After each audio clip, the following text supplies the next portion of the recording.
All right, good morning, everyone. Oh, I'm not awake yet. Okay, got a lot to do today, so we're getting this recorded early. We'll be posting it a little after 8 o'clock. All right, yeah, 4 games yesterday and a lot of goals. Last night was definitely not a goalie's best friend. All right, first we start off in Elmira. And I thought this was going to be a competitive game. I did not expect this. Elmira just woke up, and yeah. So Danbury ends up heading back home because this is a home and home series on the short end of a 7-3 game. Uh, we'll see what happens tonight. Uh, it was early. It was Danbury getting things started. It was Jared Yao scoring at 9:18. And then Elmira said, okay, our turn. So Brett Parker scores at 10:22. That would be the first of his goals of the night. We had Cody Rogers scoring not even a minute later. Bam, bam. It was 2-1. And and then I broke away to watch another game.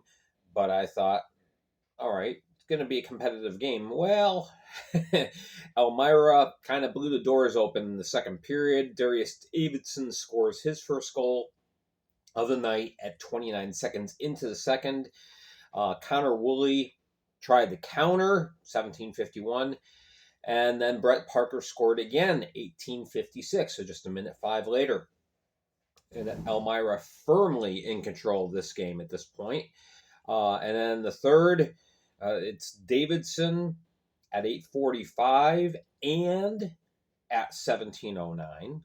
That gets him the hat trick. Jared Yao did add a goal at 18:21, so that made it 6-3 at that point. And Danbury said, why the heck not? Let's pull the goalie. Brett Parker found the empty net at 19:58, and that seals the deal. 7-3, lots of shots. Elmira with fewer shots, and they had 42. So yeah, Danbury just shot after shot after shot, and Sammy Bernard said, "Nope, not tonight." So this was the closest thing we had.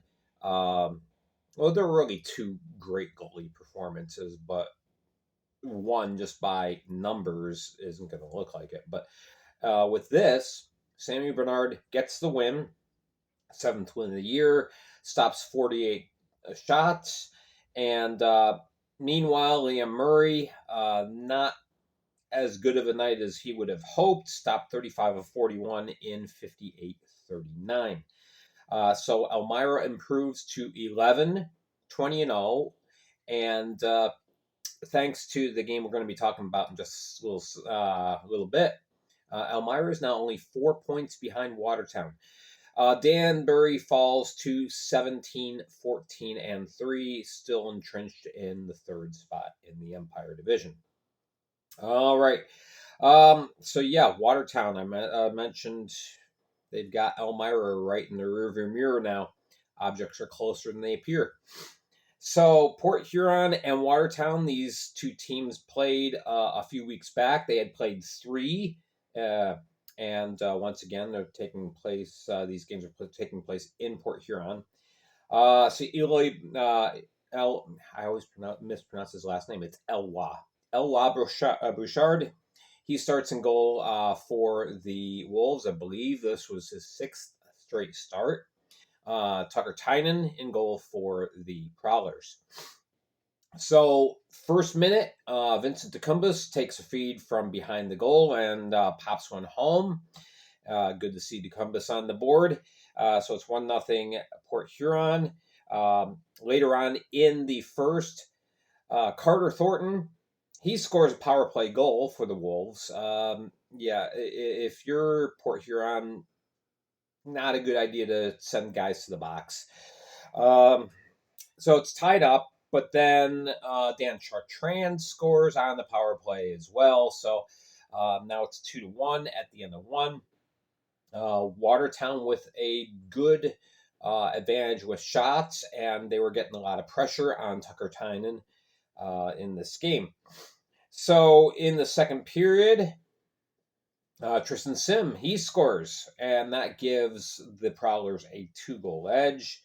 We all know what they say about 2-goal leads being the hardest one to protect, and sure enough, in this game, proved to be the same as well. Michael Mercurio scores on the power play for the Wolves, and as does Dakota Seaman. Yeah, you heard that right. Dakota Seaman got on the board. First goal this year for Dakota Seaman on the power play. So, yeah, so at the end of 2, it's all tied up. And all 3 goals for Watertown came on the power play. In the third, a little bit of a chess match finally. Watertown has a man in the box, and so Liam Freeborn scores on the power play, and that makes it a 4-3 game. They would hang on to win. And yeah, Port Huron didn't get a whole lot of shots on, only 26, but 4 of them found their way home. So yeah, Watertown faces defeat in this game. It's 4-3 Port Huron. And so yeah, Watertown now 11, 20, and 3, just 4 points up on Elmira. Port Huron improving their position in the Continental Division with a win, 18, 13, and 4 now. Tristan Sim with that golden assist. Dalton J had a couple of nice setups. And Tucker Tynan, 31 of 34 for the win. Bouchard stops 22 in 57-54 played. No empty net goals. So Carter Thornton, a goal and assist, and Mercurio, a goal and 2 assists. So good night for Michael Mercurio. All right. In down in Columbus. Yeah, this was a very deceptive game in that it looked like, even though Columbus was out shooting the Zydeco by a ton, um, Zydeco got really they got the better of things in the first period. It's Bailey Stevens making his first Fed start. Probably not one that he wants to remember, but nonetheless.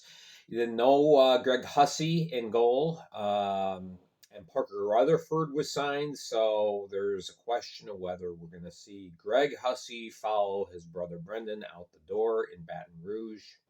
I don't know.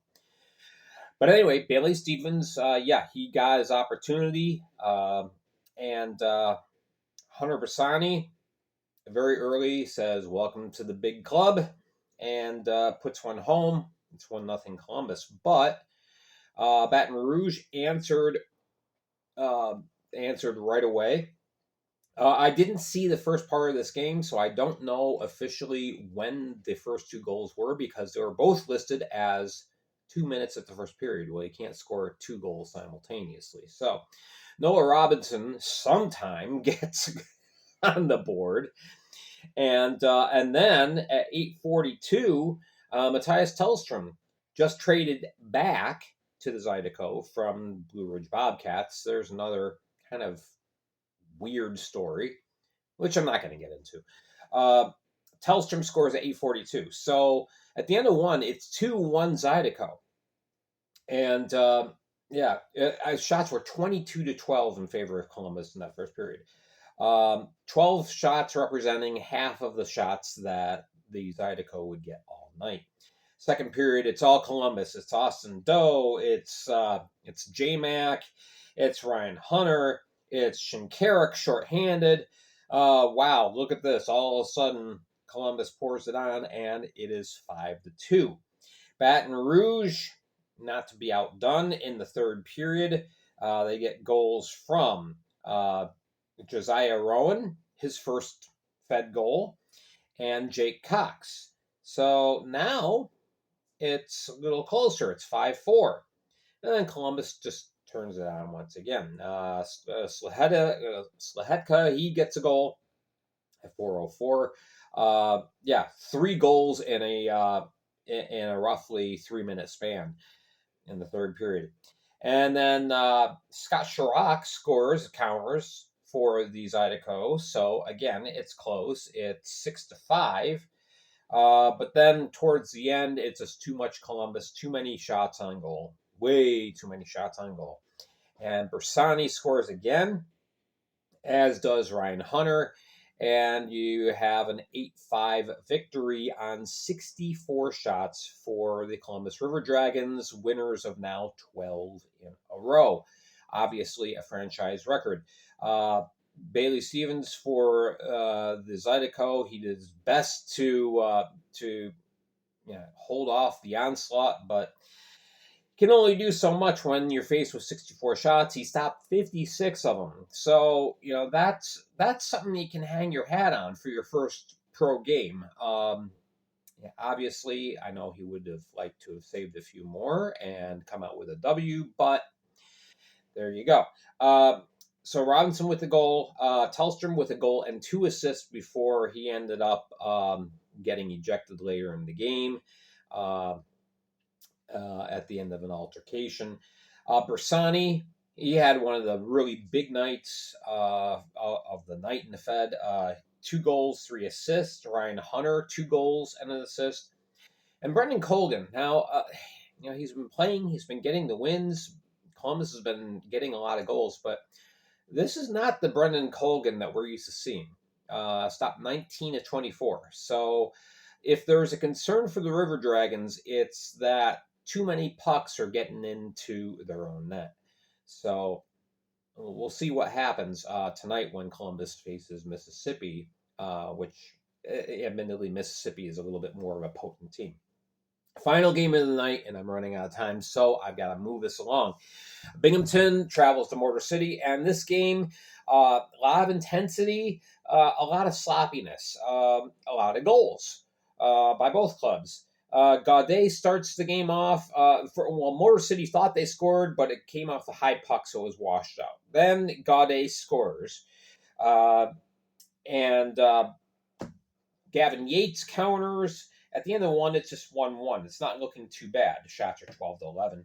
And then the second, new guy, Andrew Uturo, he scores his first pro goal, just up from the juniors for Binghamton. So that puts Binghamton up briefly 2-1, but countered by Jamie Milan, or Jameson, I guess. I guess he doesn't like Jamie, from what I understand.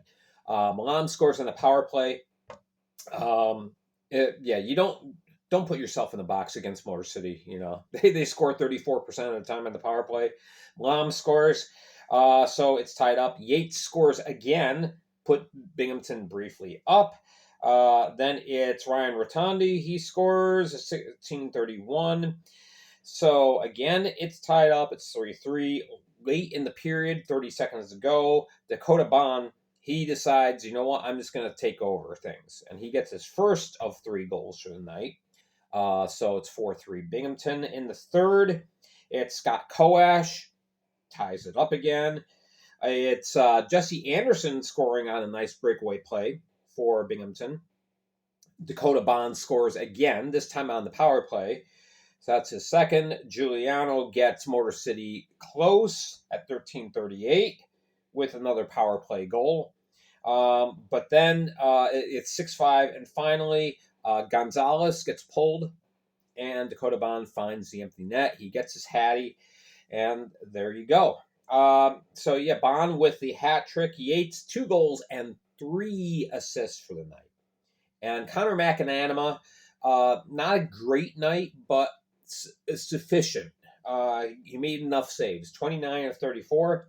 Both Giuliano and Ryan Rotondi had a goal and assist for the Rockers. Gonzalez stopping 22 of 28 in just over 59 minutes played. But yeah, Binghamton comes out on top, 7-5, and shots 34-29 in favor of Motor City. Binghamton improves to 24-3-6. Motor City falls to 19-12-4, but still firmly in that second spot in the Empire. We have 5 games tonight. Going to be a big, big night. So we'll catch you here again tomorrow.